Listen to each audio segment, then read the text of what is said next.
Dans un climat économique de plus en plus morose, le Maroc multiplie ses campagnes de communication pour attirer de nouveaux investissements. L'Espagne devient le premier partenaire après la France qui ne compte pas rester les bras croisés. Elle développe ses réseaux et accroît ses investissements dans les domaines de l'automobile, TGV et communication. La Belgique, qui reste loin derrière, tente cependant de s'engager dans ce marché porteur. C'est une caravane à l'incitation, à l'investissement au Maroc.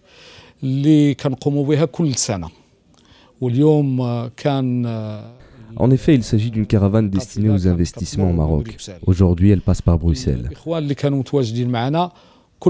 Les participants qui sont présents sont tous intéressés par les investissements, ou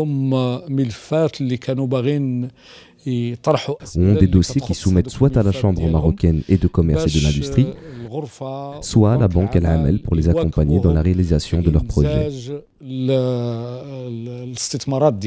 كانت كما شفتوا لاحظتوا عدة أسئلة اللي طرحات اللي كتهم المستثمرين أو les investisseurs potentiels اللي خاصة Comme vous avez remarqué, il y a plusieurs questions qui ont été posées par ces investisseurs potentiels qui concernent la création de leur société et l'obtention des crédits et des financements pour la mise en place de leurs projets.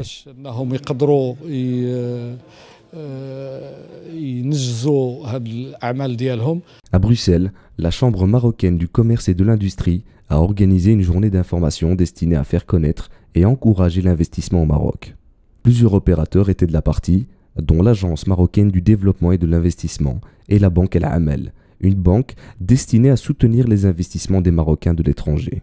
Son directeur général, Mohamed Khihal, met à la disposition des candidats investisseurs son expérience en matière de développement d'affaires dans différents secteurs porteurs. Banque El Amel, c'est une banque spécialisée dans le financement des investissements portés par les Marocains résidant à l'étranger. Donc nous finançons exclusivement ce segment de porteurs de projets qui comptent investir en dirham au Maroc, créer des entreprises et nous privilégions les entreprises à forte valeur ajoutée et créatrices d'emplois. Donc c'est simple, il faut s'adresser à nous. Nous avons notre siège au niveau de Casablanca. Pour les gens qui sont au stade de réflexion ou de recherche de l'information, donc nous assurons tout ce qui est conseil, assistance et accompagnement. C'est des prestations gratuites.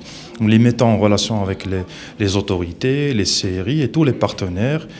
Toute l'information est mise à leur disposition pour pouvoir monter d'abord l'étude de faisabilité et puis pouvoir passer à la création juridique et puis à la réalisation de leur projet. Malgré la simplification de certaines procédures, par la création de centres régionaux d'investissement et des guichets uniques dans certaines villes, nombreux hommes d'affaires se plaignent de l'opacité dans certains domaines et des secteurs d'activité qui demeurent réservés.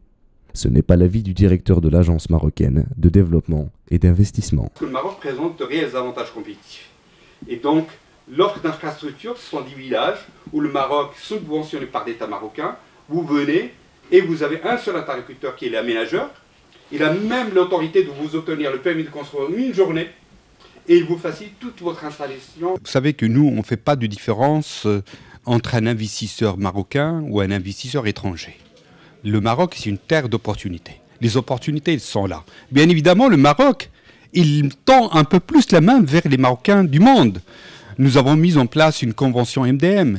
Cette convention MDM qui est en train d'être généralisée par le ministère des RME, des Marocains du monde, ça leur permet effectivement d'offrir un financement jusqu'à 1 million de dirhams sans garantie, c'est-à-dire que c'est l'État qui prendra la garantie en cas de crédit bancaire avec un taux d'intérêt bonifié. Vous savez, les banques, c'est un métier.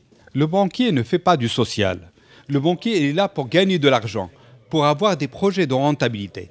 Nous, l'Agence marocaine de développement des investissements, et avec l'ensemble des acteurs aujourd'hui qui travaillent avec nous, on aide à structurer, à professionnaliser ces projets qui sont portés par les Marocains du monde.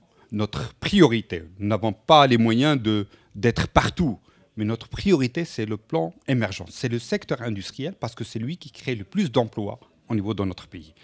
Mais aussi, nous sommes attentifs aussi aux autres secteurs. Mais tout projet qui permet effectivement de créer 1, 2 emplois, voire plus, nous lui apportons une attention particulière. Au niveau de mes intérêts pour le Maroc, je pense qu'au-delà de l'aspect touristique, que tout le monde connaît, À force d'y aller, je crois que le Maroc mérite à être connu. C'est un pays de toutes les opportunités et ce que je viens de vivre aujourd'hui me le confirme encore d'un point de vue social, d'un point de vue fiscal, puisque c'est ça qui m'intéresse peut-être pour mes clients et peut-être d'un point de vue économique global.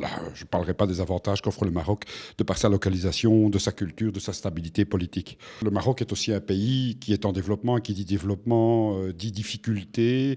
Il y a une véritable volonté politique, à mon avis.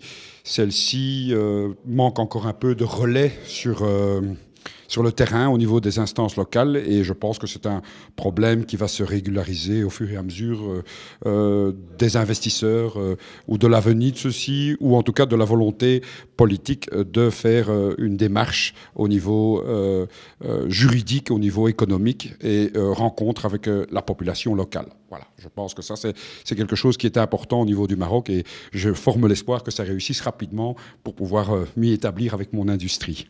Faut-il vraiment aller sur place au Maroc ou alors on peut entamer des démarches à partir de la Belgique? Les premières démarches peuvent être initiées ici chez vous en Belgique à travers nos partenaires, en l'occurrence la Chambre de commerce belgo-marocaine qui couvre en fait pour nous l'Union européenne. C'est simple, nous avons reçu par exemple cette année 12 projets que nous avons étudiés. Des projets ont été sélectionnés pour un financement. Pour les gens qui ont rencontré des difficultés en matière de garantie réelle à présenter au niveau de notre banque, mais il y a des solutions au niveau au Maroc. Il y a des fonds publics, il y a des solutions pour résoudre cette problématique. Mais comme j'ai dit tout à l'heure, nous conseillons les porteurs de projets, d'abord chez vous ici, à travers notre partenaire, et les démarches de création et de montage de projets peuvent être complétées, bien sûr, au Maroc. Et on doit s'assurer, nous, en tant que banquier, que l'investisseur va gérer son projet de bout en bout au Maroc. On ne peut pas parler de téléinvestissement.